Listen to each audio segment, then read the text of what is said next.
আমি মানুষটা আসলে পাখির মতো প্রুত প্রুত। আমাকে মানুষ ভেবো না। আমাকে যদি এই সিনেমায় কাজ করতে হয় তাহলে ওই আগা খান, ওই অ্যালেক্স মানেক খান, ওদের সাথে আপোষ করে করতে হবে। আমি যতদূর জানি তুমি কক্সেস বাজারে শুটিংয়ে যাওয়ার আগে অ্যালেক্সের সাথে আপোষ করেছো। এখন আগা খান, তার সাথে আপোষের সমস্যা কি? Full HD, full HD.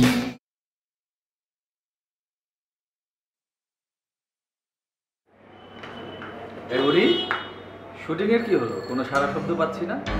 Backup করে দিল নাকি আজকে? Wow, nice, beautiful.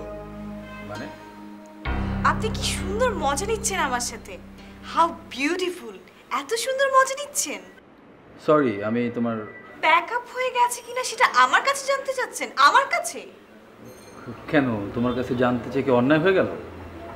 অন্যায় হয়নি। আমার সাথে তুমি এভাবে কথা বলছো কেন? ও আচ্ছা, মানুষের সাথে যত খারাপ ব্যবহার, বাজে ব্যবহার শুধু আপনাদেরই করার অধিকার আছে। আমরা একটু রাগ করেও কথা বলতে পারি না? কি হয়েছে সেটা তো আমাকে বলবে। অ্যাজ ইফ আপনি কিছুই জানেন না। জানার মতো কিছু ঘটলে না জানবো।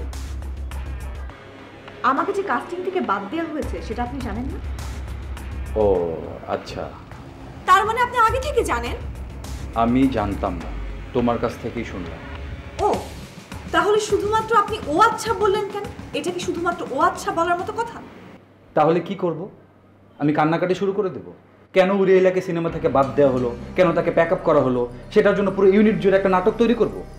না না না না, তা করবেন কেন? আমি তো আর আপনার সাথে ভাব জমাইনি। যখন তখন আপনার রুমে গিয়ে রিহার্সাল দেইনি, আপনার কাছ থেকে যখন তখন অভিনয় শিখতে চাইনি, রোমান্টিক শটে কি ধরনের এক্সপ্রেশন দিব সেটা আপনার কাছ থেকে আমি জানতে চাইনি। আপনি আমার জন্য আহাজারি করতে যাবেন কেন? কান্না করতে যাবেন কেন?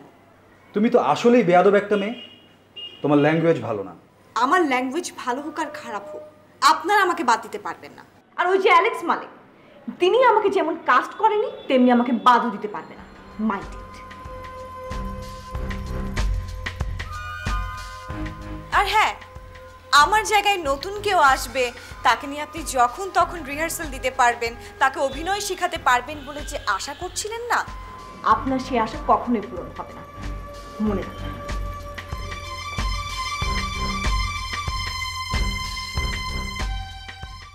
আপনি আমাকে কাজ করেছিলেন আপনার সিনেমায়।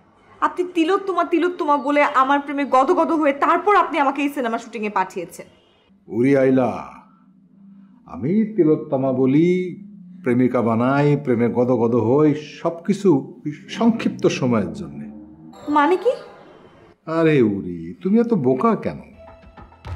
তুমি কি জানো না, বোঝো না? তোমার আগে আমার এরকম কত তিলোত্তমা ছিল, এরকম কত উরি আইলা ছিল। সময় ফুরিয়ে যায়, প্রেমিকাও চলে যায়, এই তো জীবন। এই তো জীবন।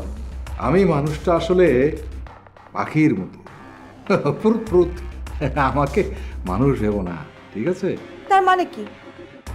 আমাকে যদি এই সিনেমায় কাজ করতে হয় তাহলে ওই আগা খান, ওই অ্যালেক্স মানেক খান, ওদের সাথে আপোষ করে করতে হবে।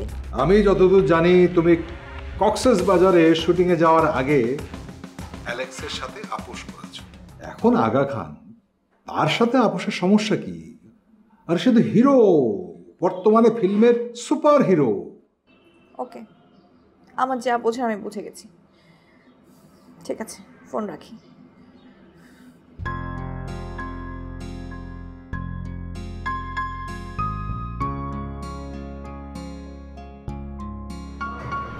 এক্সকিউজ মি আপা। আপা, বসের সাথে কি কথা হয়েছে? হ্যাঁ হয়েছে। কি কি কি হলো বসে? কোনো আশার বাণী শুনেছে নাকি শুনে না? যেহেতু আপনি চুপ আছেন তার মানে ভালো কোনো খবর নাই আপা। কি আর করবো আপা, ছোটো মুখে একটা বড় কথা বলি আপা, রাগ করেন না। এই মিডিয়াটা হয়েছে আপা ডিরেক্টার্স মিডিয়া। আর আমাদের যে অ্যালেক্স মালিক খান বস, সে তো ডিরেক্টার্স, বুঝুন না, ওই ক্যাপ্টেন অফ দ্য শিপ।